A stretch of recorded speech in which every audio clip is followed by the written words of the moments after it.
¿Qué tal, chicos? Bien, en el video anterior vimos cómo actualizar el software Logosoft Console a la versión 8.4. También vimos cómo descargar los archivos y qué paquetes de instalación tenía. Ahora vamos a ver cómo actualizar el Logo Web Editor de la versión 1.1, que es la que tenemos por defecto, al haber instalado el 8.3.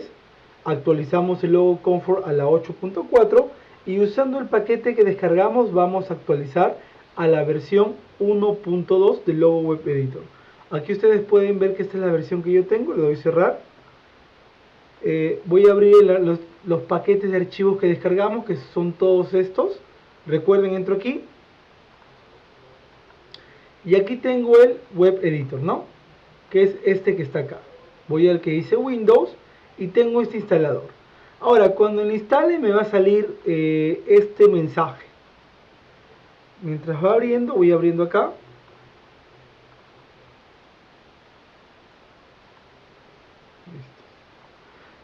Me dice Salvatore, bueno, voy a instalar el Logo Web Editor, le digo que sí.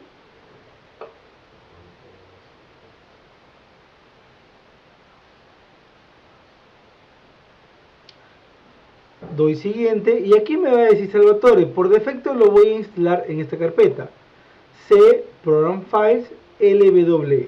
Y aquí me sale un mensaje que me dice el folder o la carpeta en mención no está vacía. Tiene algo, que es el que está acá, ¿no?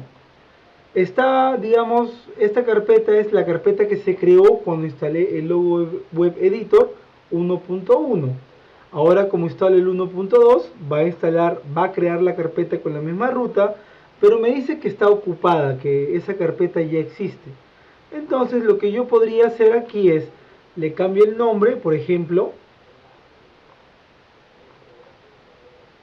Bueno, lo acabo de eliminar, cancelar. Lo acabo de eliminar. Bueno, igual no pasa nada. Le pude haber cambiado el nombre. Lo eliminé accidentalmente, pero igual no pasa nada porque lo voy a volver a instalar. Otra forma era también en esa carpeta había un archivo que decía desinstalador. Le doy un control Z. Vamos a ver. Vamos aquí. Lo voy a restaurar. Accidentalmente lo eliminé. Bueno, una forma puede ser eliminarlo para que la carpeta no esté, ¿no?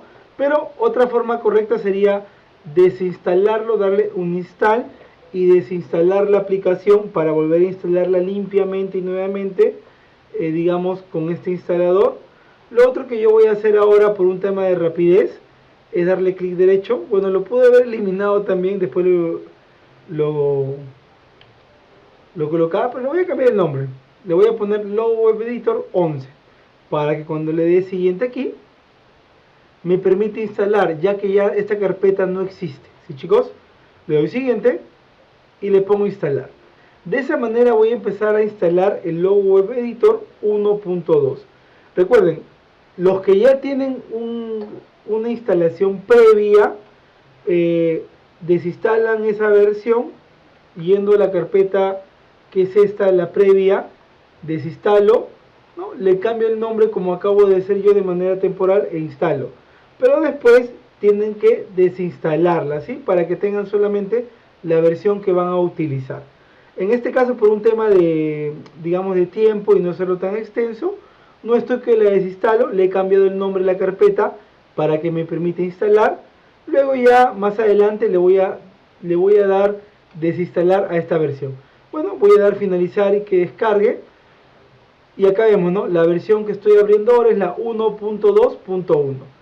De esta manera, chicos, tengo instalado el Logo Web Editor versión 1.2.1. Cierro aquí.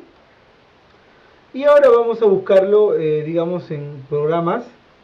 Debería aparecer la nueva instalación. Si bajamos, por ejemplo, acá está Logo Web Editor, la versión nueva. Le doy clic derecho, por ejemplo. Lo puedo anclar si quiero a la barra de tareas para que aparezca en la parte baja. Le doy a abrir y voy a abrir la nueva versión, ¿no? Del Logo Web Editor versión 1.21. De esta manera, chicos, ustedes pueden instalar, quienes no tengan el software Logo Web Editor, instalarlo del package que descargamos, o quienes ya tengan una versión 1.1.1, simplemente la desinstalan, cambian el nombre de la carpeta como lo hice yo e instalan esta nueva versión. Lo recomendable es que desinstalen la versión antigua e instalen esta nueva versión. Bien chicos, entonces esto es como actualizamos o instalamos el logo Web Editor 1.2. Nos vemos, cuídense.